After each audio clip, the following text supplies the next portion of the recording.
Louco do céu, começa agora mais um GorpaCast.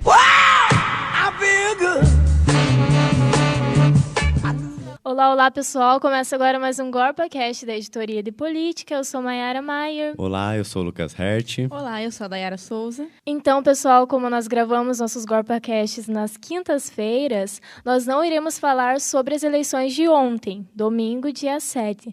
Nós vamos falar um pouco sobre a história do Brasil e o que...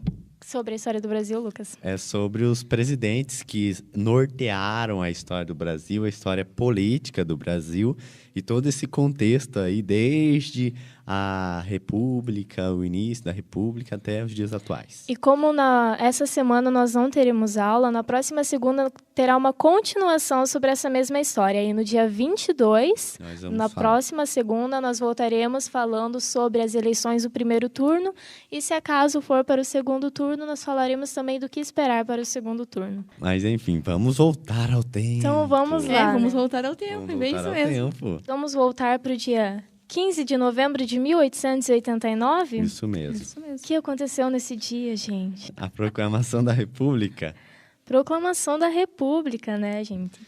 Que o Brasil, no dia 15 de novembro de 1889, a gente tem que falar com um tom, assim, de suspense, né? De nostalgia. Contando um pouco da história. Com um tom patriótico. Nesse dia, o Brasil deixou de ser governado por um monarca. O que é um monarca? Um rei. É um rei, o nosso querido Dom Pedrinho. Para ser governado por um presidente da República, ou seja, foi proclamada a República. O que acontece? Alguém tem que gerir essa República. Se torna presidencialista, né? Essas funções são divididas, a função do presidente são divididas em duas, né? Ele é duas coisas. Ele é chefe de Estado e chefe de governo. O que seria um chefe de Estado? De Estado, ele vai cuidar do país, norteando em cima das leis, executando todo o processo aí de cuidamento do Brasil. Cuidamento. Ele pode propor leis, ele, claro, tem que cuidar da parte administrativa. Políticas públicas. Fazer propostas de planos de governo. Vai mandar pro Congresso. Claro, ele não vai governar sozinho, mas ele é a última palavra ali, né? Então ele é a pessoa mais importante, né, da República. Ele tem uma responsabilidade muito grande. A segunda função dele é ser chefe de governo. E chefe de governo... Ele é a figura máxima de representação fora do país. Faz acordos diplomáticos. Figurinha. Ele que vai estar conversando com o restante do mundo, né? Fazendo esses acordos que são muito importantes. Por isso que tem que ser uma pessoa aberta, né? Para o exterior também, não só aqui dentro. Cabeça firme, né? Comandar direitinho o Brasil tem aí. Que saber muito bem de articulação, né? Saber dialogar. Desde essa proclamação da República, o Brasil foi governado por 42 homens e uma mulher. E antes da proclamação da República, vou falar um pouquinho, o Brasil viveu um regime monárquico, como a gente falou, que era governado por um rei, que existiu entre 1822 e 1889. E nesse período, o Brasil teve 2 imperadores, que é Dom Pedro I e Dom Pedro II. E o processo histórico em que se desenvolveu o fim do regime monárquico brasileiro e a ascensão da ordem republicana no Brasil perpassa por uma série de transformações que levou até a chegada dos militares ao poder. E, de fato, a proposta de um regime republicano já vivia uma longa história manifestada em diferentes revoltas. Entre tantas tentativas de transformação, a Revolução Farroupilha foi a última a levantar-se contra a monarquia. E, diferente do que a gente imagina, a República não foi instaurada com uma participação popular. É isso que eu ia falar. Ela foi instaurada visando interesses privados daquele momento de algumas pessoas. Principalmente da elite econômica, né? Se a gente for ver, a Mayara citou lá mais de 40 presidentes. A maioria não foi por apelo popular, por voto popular, né? Tivemos uns 10 que muito foram... imposto, né? Sim, que foram... Não se ouvia o que a sociedade queria, quais eram as suas necessidades. Por isso que se fala que até hoje a democracia no Brasil ela é meio duvidosa. Né? E alguns falam que ainda no Brasil não foi feita uma verdadeira república, né? Uma proclamação da república. Porque tanto que o nosso primeiro presidente não foi eleito popularmente, pelo voto popular em si, né? Que foi o nosso querido Deodoro. Querido Deodoro, conheci, tomava uns mate com ele lá. Até parece. Depois a velha que sou eu, né? A Lucas tá voltando lá em 1889. E, de fato, como eu estava lendo lá, o Brasil nunca teve uma revolução mesmo. Nunca, como a gente está falando de democracia, nunca o povo causou algo... Uma mudança, né? Uma mudança firme, né? Porque se a gente for ver as chamadas revoluções que aconteceram, a maioria partiu por parte dos militares. Porque, por exemplo, desde a proclamação da República até a década de 80, o Brasil foi norteado por militares em sua base, né? Sim. Hora ou outro... O outro tinha o civil, mas a maioria, assim, do tempo foi... Sempre, assim, tinha civil, mas sempre por trás tinha... Por trás tinha um militar apoiando ou dando sustentação. Antes de Juscelino também tentar dar um golpe no Juscelino, mas os militares tentaram, né? Então, ele já tinha uma base militar sustentando ele.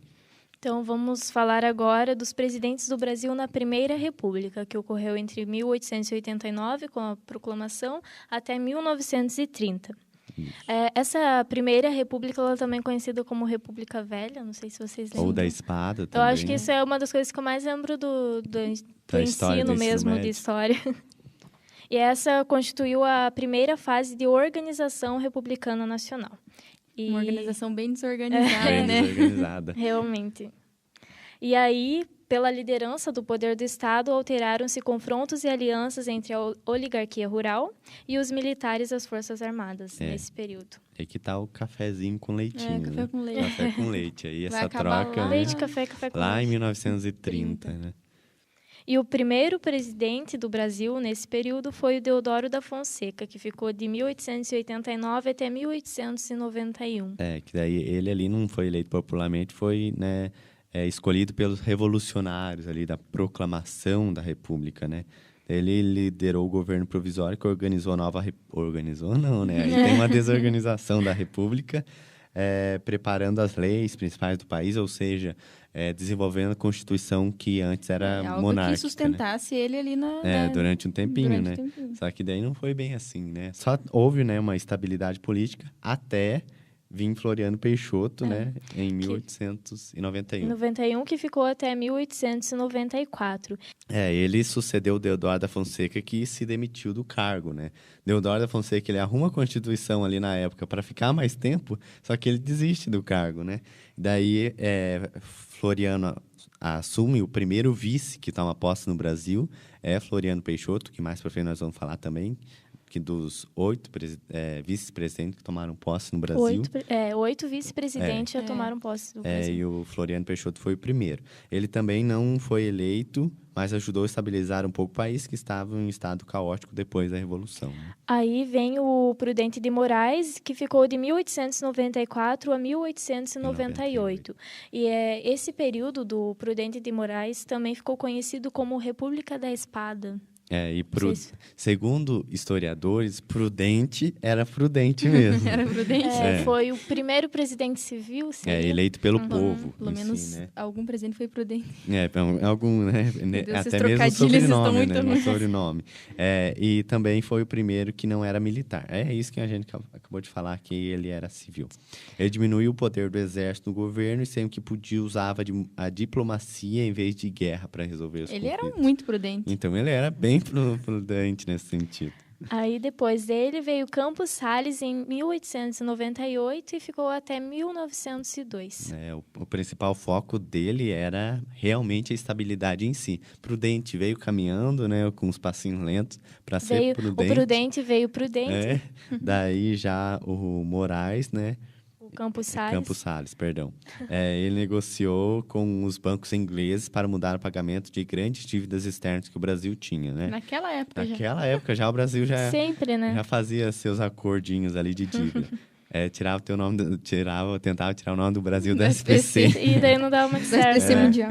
E também fez outros esforços para tirar o país da crise econômica, né? Aí, em seguida, nós tivemos o Rodrigues Alves, que ficou de 1902 até 1906. Ele enfrentou algumas revoltas, mas teve bastante sucesso como presidente, né? Ele organizou grandes obras na cidade do Rio de Janeiro e desfrutou de uma economia forte. Foi durante seu mandato que o Acre se tornou parte do Brasil. E do Rio de Janeiro é legal falar, porque ele queria tornar ali uma Paris, ele né? começou a mexer ali, né, no Paris. Ele deu a ideia para Afonso Pena, que veio logo as avenidas, depois. mandaram o pessoal lá para os morros, né? Do querido Afonso Pena. A Maiara tá no hino da Cidade Maravilhosa. Aí vem o Afonso Pena, que ficou de 1900... Nós estávamos falando dele? É bem isso, 1906 a 1909, né? Ele ficou como presidente do Brasil. Não, a gente tá falando do Rodrigo Maiara Alves. se perdeu no tempo, né, Maiara? É muitos nomes. 1900 ainda. Aí vem o Afonso Pena, de 1906 a 1909. Afonso Pena, que dá nome ao aeroporto de Curitiba, Afonso né? Pena. Que pena. Ele organizou a construção de vários caminhos de ferro que facilitaram o transporte dentro do país. Também apoiou a povoação do país com a ajuda da imigração, né? E é nesse período que o Rio de Janeiro começa a ter essas transformações com a ajuda do Oswaldo Cruz, né? E aí, em seguida, veio o Nilo Procópio Peçanha, conhecido como Nilo Peçanha, que ficou de 1909 a 1910. Esse Nilo Peçanha foi o segundo vice a tomar posse no Brasil. Ele assumiu a presidência quando o Pena morreu, né? Seu governo foi curto e marcou... É uma pena uma pena, né? Por instabilidade política, mas ele ainda conseguiu criar o serviço de produção dos índios, que era o vovô da FUNAI, né? O protótipo da FUNAI. O protótipo. Aí, depois disso, vem mais um Fonseca, que é o Hermes da Fonseca, que ficou de 1910 a 1914. Esse foi, né, marcado por várias revoltas que teve, né? Ali teve a da Chibata, né, nesse período também. E também teve muitas revoltas de militares nesse período. Ele também enfrentou problemas econômicos e teve de novo, né, renegociar a dívida externa do Brasil. Brasil sempre com dívida, daí ainda não querem fazer conversas com o exterior. Coitado do Brasil se não conversar. Se não tem um bom presidente para conversar. Aí vem o Venceslau Braz, de 1914 a 1918. O Braz, né, ele enfrentou vários conflitos durante seu mandato também, né, que coincidiu com a Primeira Guerra Mundial. E é nesse período que o Brasil daí... não com militares, mas com enviando enviando os enfermeiros para a área militar. A participação do Brasil na nessa questão da Primeira Guerra Mundial. Os conflitos mais complicados que ele teve de resolver foram os militares entre o Estado brasileiro, que ali começaram a falar, vamos separar o Brasil. Desde aquela época eles começaram a engatear nesse... Do Sul é meu país? Do Sul é meu país. Aí vem o Delfim Moreira, de 1918 a 1919. Mas esse ficou um pouquinho. Teve um antes, Maiara, que foi o Rodrigo Alves. Ele morreu antes de poder assumir o seu segundo mandato como presidente.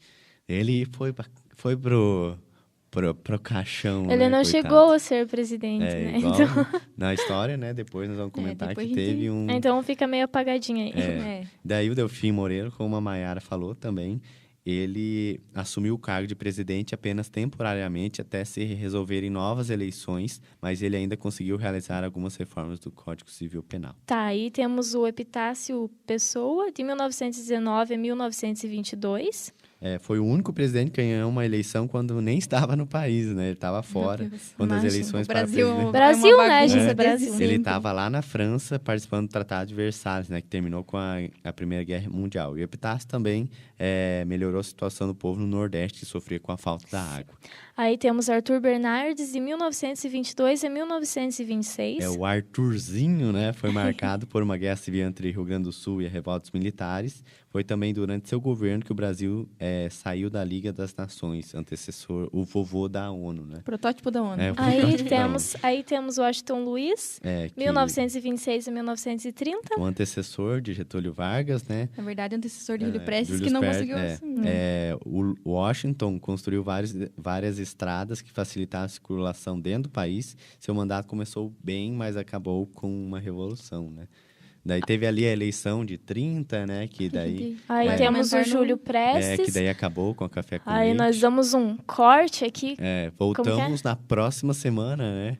Corte rápido. Tramontina. Corte rápido, né? Maiara está fazendo o merchan aqui e não vai receber nada. É verdade. Ignorem esse Tramontina. Tramontina é bom, gente, boa qualidade. Então, Tramontina, pode mandar lá para casa. É onde que o pessoal nos encontra, Mayara, para a próxima semana. Não esquece de se inscrever aqui no nosso canal do YouTube. Estamos na reta final aí do ano, nossos últimos programas. Aproveita aí para se inscrever e acompanhar os últimos. Vai na nossa página do Facebook, que é facebook.com/agorpacast. Curte, compartilha, comenta e vamos que vamos. E se divirta, né? Voltamos na próxima semana com mais sobre a história dos presidentes do Brasil. Tchau, gente. Tchau, pessoal. Beijo. Um beijo no coração.